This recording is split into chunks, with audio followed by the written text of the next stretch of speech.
Start with the name of Allah, who's most kind and most merciful. Dear friends, Assalamu alaikum. Today we are going to discuss the second lecture of chapter number 2, Marketing Management. Chapter का नाम है developing marketing strategies and plans, book Philip Kotler. उसमें जो topic आज हम discuss करने लगे हैं उसका नाम है the value chain by Mitchell porter. So let us start this topic. तो इससे पहले भी एक हमने वैल्यू चेन का कॉन्सेप्ट जो है डिस्कस किया था, वैल्यू क्रिएशन प्रोसेस हमने पूरा कंप्लीट उसको डिस्कस किया था। मगर आज जो है मिचेल पोर्टर जो है पोर्टर का जो वैल्यू चेन कॉन्सेप्ट है वो क्या है, हम उसे डिस्कस करने लगे हैं। यहाँ पे देखें तो मिचेल पोर्टर ने जो है दो एक्टिविटीज़ का बताया जी। एक्टिविटीज़ को दो हिस्सों में डिवाइड कर दिया है। एक जो है उसे हम कहते हैं जी प्राइमरी एक्टिविटीज़, और दूसरा है जी हमारे पास सेकेंडरी एक्टिविटीज़। जो प्राइमरी एक्टिविटीज़ हैं उसमें हमने हम बात करते हैं इनबाउंड लॉजिस्टिक की, कि वो क्या है, ऑपरेशंस होते हैं। आउटबाउंड लॉजिस्टिक होता है, मार्केटिंग सर्विसेज होती हैं।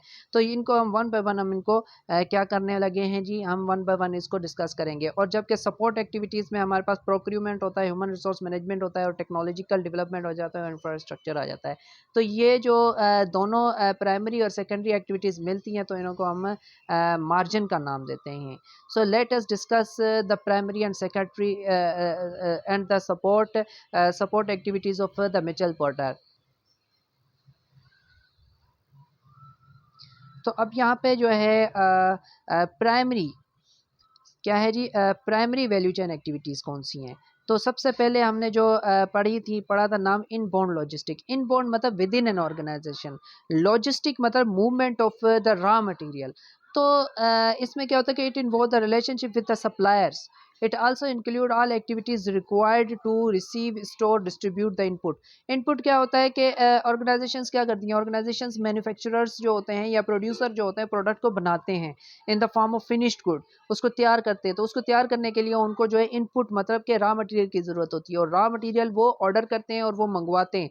तो बाहर से सप्लायर से जो है वो रॉ मटेरियल जब परचेज करते हैं और मंगवाते हैं तो वो जो है इनबाउंड लॉजिस्टिक में इंक्लूड होता है। तो उसके लिए उनको सप्लायर्स की ज़रूरत होती है, और सप्लायर जो उनको रॉ मटेरियल प्रोवाइड करें तो सप्लायर्स के साथ वो अपना गुड रिलेशनशिप बिल्डअप कर लेते हैं, और फिर वो चीज़ जो रॉ मटेरियल जो अच्छी क्वालिटी का है वो क्वालिफाइड सप्लायर से जो है ऑर्डर प्लेस करके मंगवाते हैं, और उस रॉ मटेरियल को जो है रिसीव करते हैं। उसको जो है स्टोर भी करना होता है, और उसको जो है मुख्तलिफ कंपनी के अंदर डिपार्टमेंट्स बने होते हैं, तो उनमें उन रॉ मटेरियल को किस तरह से डिस्ट्रीब्यूट करना है, ये सारा हमें जो है इनबाउंड लॉजिस्टिक में कॉन्सेप्ट्स क्लियर होते हैं, या इनबाउंड लॉजिस्टिक में काउंट फॉल होता है, काउंट करते हैं। तो अब यहाँ पे देखें कि जो सप्लायर से लेके डिस्ट्रीब्यूशन तक रॉ मटेरियल को सप्लायर से हासिल करना, उसको रिसीव करना, उसको स्टोर करना, और फिर डिस्ट्रीब्यूट करना इनपुट को मुख्तलिफ डिपार्टमेंट्स जो बने हुए होते हैं कंपनी के अंदर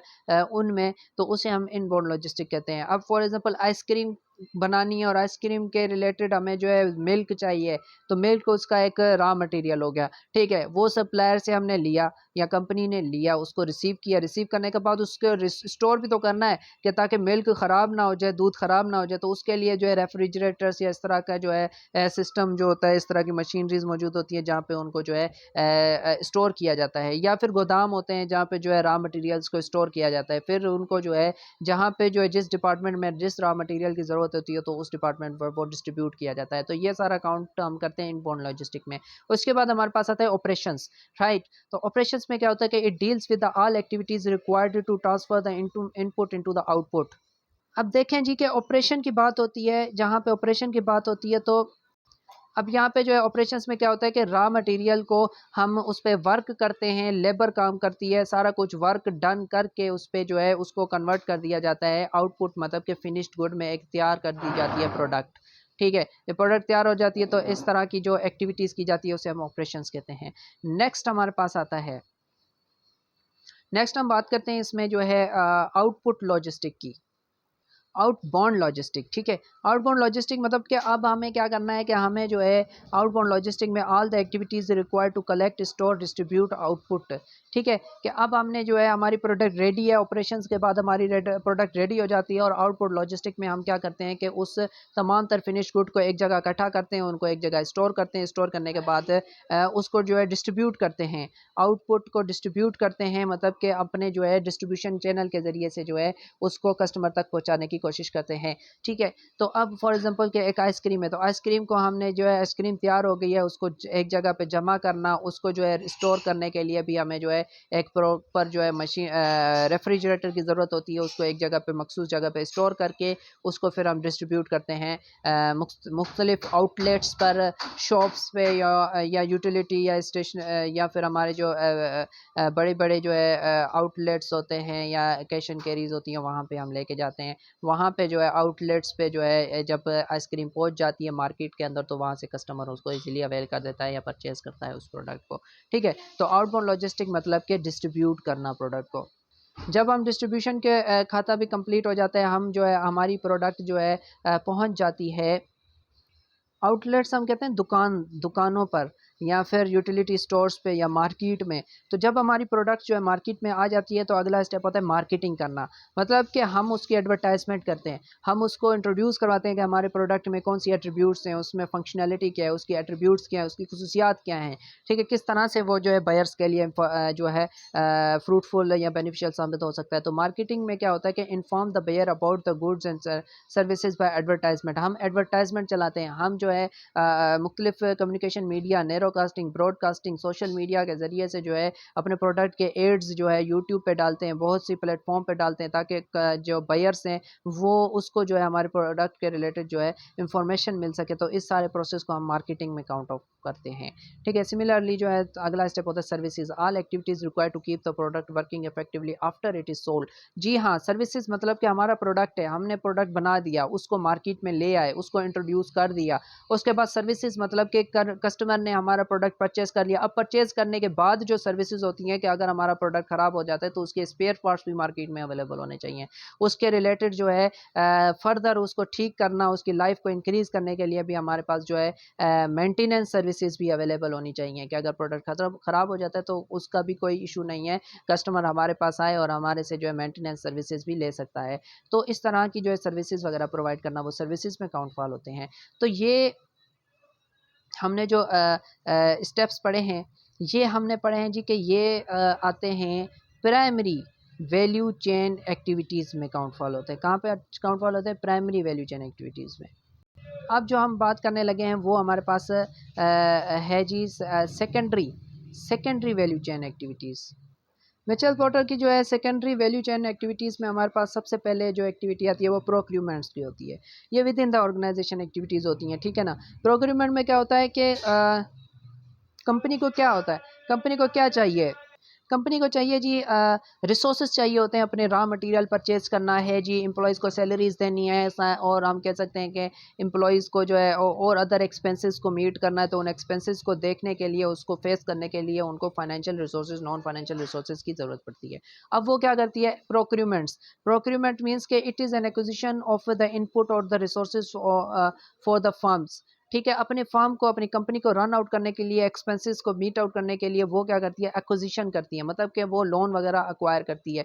फाइनेंशियल, नॉन फाइनेंशियल इंस्टीट्यूशन से वो जो है फाइनेंशियल और नॉन फाइनेंशियल रिसोर्सेज अवेल करती है, ठीक है।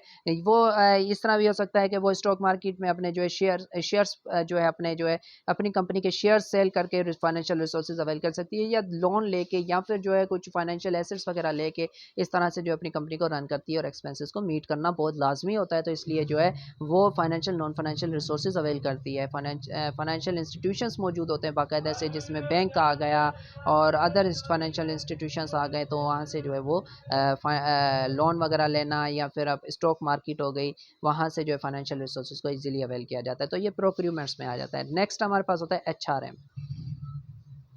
HRM किसे कहते हैं? हम HRM हम कहते हैं ह्यूमन रिसोर्स मैनेजमेंट को, ठीक है। तो अब HRM मतलब कि ह्यूमन रिसोर्स मैनेजमेंट की बात होती है यहाँ पे, ठीक है। अब ह्यूमन रिसोर्स मैनेजमेंट कि it includes the hiring. Human resource management का मतलब मकसद ये होता है कि हमने एम्प्लॉयज़ को हायर करना है, उनको ट्रेनिंग प्रोवाइड करनी है, डेवलपमेंट ऑफ द एम्प्लॉयज़ के लिए काम करना है और एम्प्लॉयज़ को गाइड करना है, उनको लीड करना है, उनको इन्फॉर्मेशन प्रोवाइड करनी है आपने किस तरह से काम करना है, और उनके साथ कंपनसेशन मतलब कि उनकी हेल्प भी करनी है उनके काम में। ये सारा कुछ काम जो है ह्यूमन रिसोर्स मैनेजमेंट में आ जाता है, ठीक है। उसके बाद हम बात करते हैं जी टेक्नोलॉजी डेवलपमेंट की। टेक्नोलॉजी डेवलपमेंट में क्या होता है कि हम टेक्नोलॉजी के साथ डील करते हैं कि इट डील्स विद इनोवेशंस। हमें न्यू आइडियाज़ को हमें अप्लाई करना चाहिए। Improvement day by day in the equipments, hardware, software, procedures, technological knowledge. हाँ, हमने जो है टेक्नोलॉजिकल नॉलेज पे काम करना है।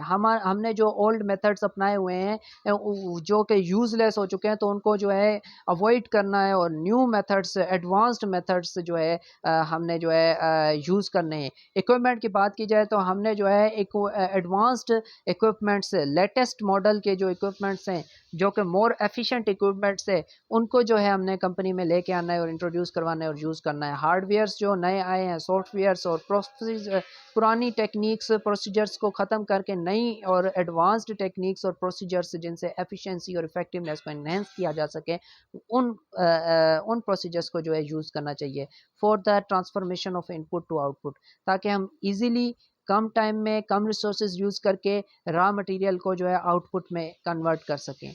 तो ये सारा कुछ हम बात करते हैं टेक्नोलॉजी डेवलपमेंट की। अगर हम टेक्नोलॉजी को हम टाइम के साथ साथ डेवलप नहीं करेंगे, हमारा बिजनेस फ्लॉप हो जाएगा और हम जो है बाकी कंपटीटर्स को जो है कंपटीटर्स हमसे आगे निकल जाएंगे और हमारी कंपनी जो है दिन ब दिन डिज़ास्टर की तरफ मूव करती है, अगर हम टेक्नोलॉजी को एडवांस नहीं करते, इस पर फोकस नहीं करते, इसको डेवलप नहीं करते। अब बात करते हैं इंफ्रास्ट्रक्चर की। इंफ्रास्ट्रक्चर भी बहुत ज़रूरी है कि प्रॉपर इंफ्रास्ट्रक्चर में क्या होता है कि सर्व द कंपनीज़ नीड्स। हाँ, हमारे पास जो है प्रॉपर इंफ्रास्ट्रक्चर होना चाहिए जिसमें जो है ताकि जो है कंपनी को किसी मशीनरी की ज़रूरत है, किसी भी चीज़ की ज़रूरत है, एम्प्लॉयज़ को किसी चीज़ की ज़रूरत है, तो उनको जो है उनकी नीड को पूरा किया जा सके। Bring unity among the various organisation होती है, उसके अंदर एक प्रॉपर स्ट्रक्चर होता है।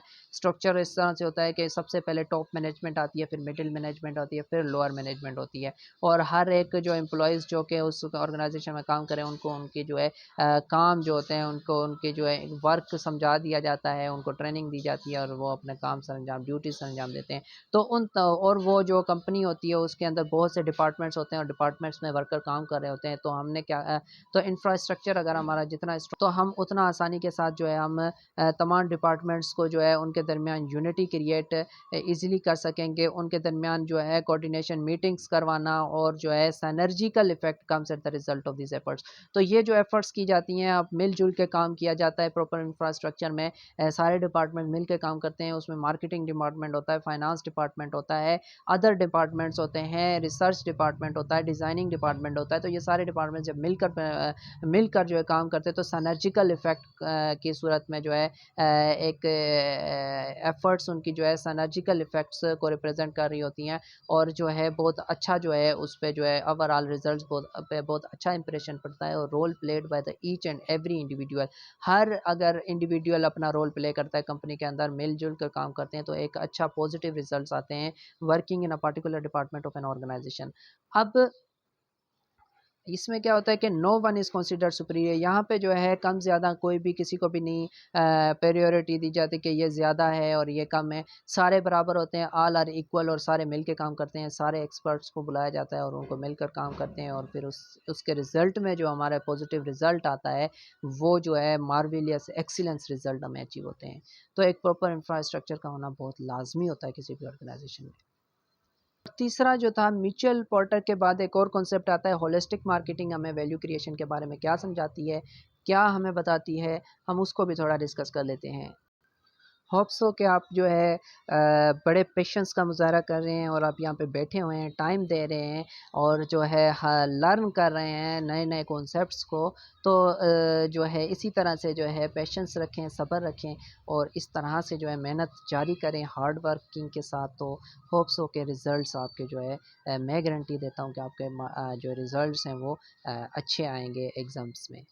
अब अगला टॉपिक हम जो यहाँ पे डिस्कस करने लगे हैं वो होलिस्टिक मार्केटिंग का है कि होलिस्टिक मार्केटिंग क्या कहती है वैल्यूज़ के बारे में, वैल्यू क्रिएशन के बारे में। कि वो कहता है कि वैल्यू एक्सप्लोरेशन, सबसे पहला स्टेप आपने क्या करना है, वैल्यू को एक्सप्लोर करना है, वैल्यू को फाइंड आउट करना है, प्रोडक्ट को फाइंड आउट करना है कि कौन सा मार्केट बहुत ज़्यादा मार्केट में इन है, कौन सा प्रोडक्ट मार्केट में बहुत ज़्यादा इन है, ठीक है, किसकी डिमांड ज़्यादा है, कौन सा प्रोडक्ट है जो कि कस्टमर्स जो है जिसकी तरफ जो है ज़्यादा अट्रैक्ट होते हैं, ठीक है। हमने मार्केट रिसर्च करनी होती है, बहुत से तरीके हैं जिसके ज़रिए से हम इस वैल्यू को एक्सप्लोर करते हैं, ठीक है।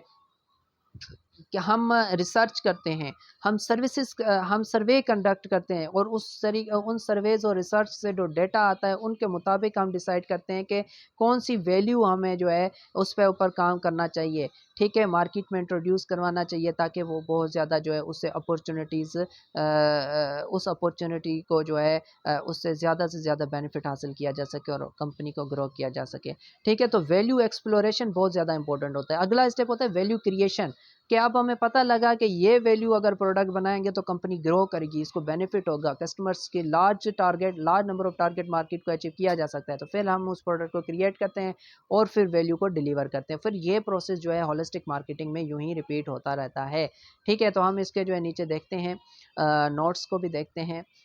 अब यहाँ पे बात आती है जी कि होलिस्टिक मार्केटर्स एड्रेसेस द 3 की मैनेजमेंट क्वेश्चंस, ठीक है। होलिस्टिक मार्केटर्स जो होते हैं वो 3 मैनेजमेंट क्वेश्चंस को एड्रेस करते हैं।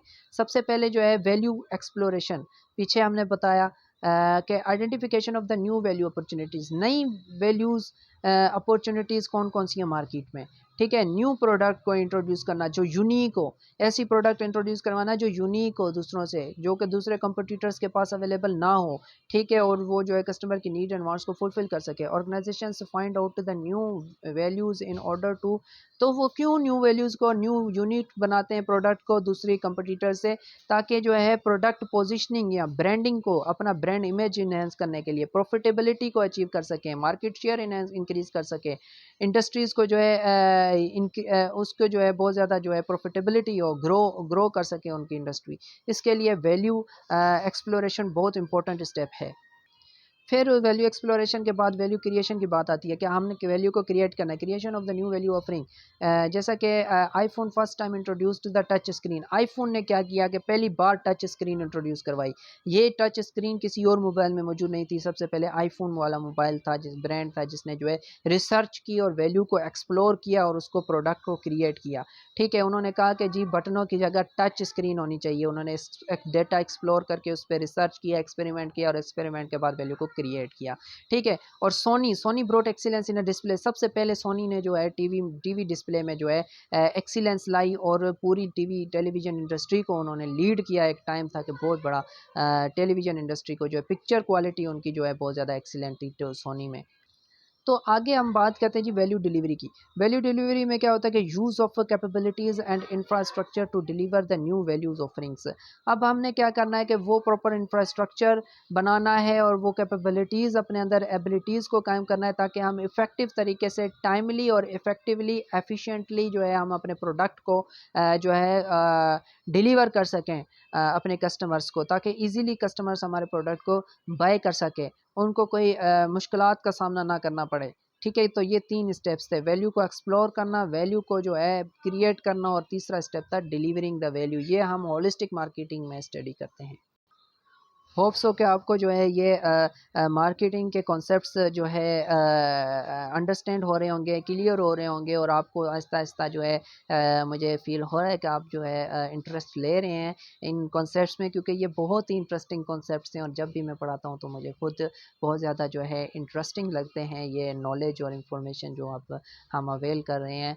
तो आप भी इसको जो है इस तरह से जो है पढ़ें, लेक्चर्स को सुनें और अपनी वर्डिंग में कोशिश करें, अपनी वर्डिंग में जो है इनको अपने नोट्स बनाएं और ताकि आप जो है इजीली जो है जितना आप खुद से लिखेंगे इंफॉर्मेशन को जो है सुनकर आप खुद से अपने नोट्स बनाएंगे और बेशक इन नोट्स को देखते हुए आप खुद से अपनी वर्डिंग में नोट्स बनाएंगे तो और ज़्यादा आपको याद करने में, रिवाइज़ करने में जो है ईजी होगा और एग्ज़ाम्स में मैं गारंटी देता हूँ अगर आप इसी तरह कंसिस्टेंट रहे और आपने पेशेंस से काम लिया, हार्ड वर्क किया तो फिर आपको रिवार्ड से लेने से कोई नहीं रोक सकता। टेक केयर, अल्लाह हाफ़िज़।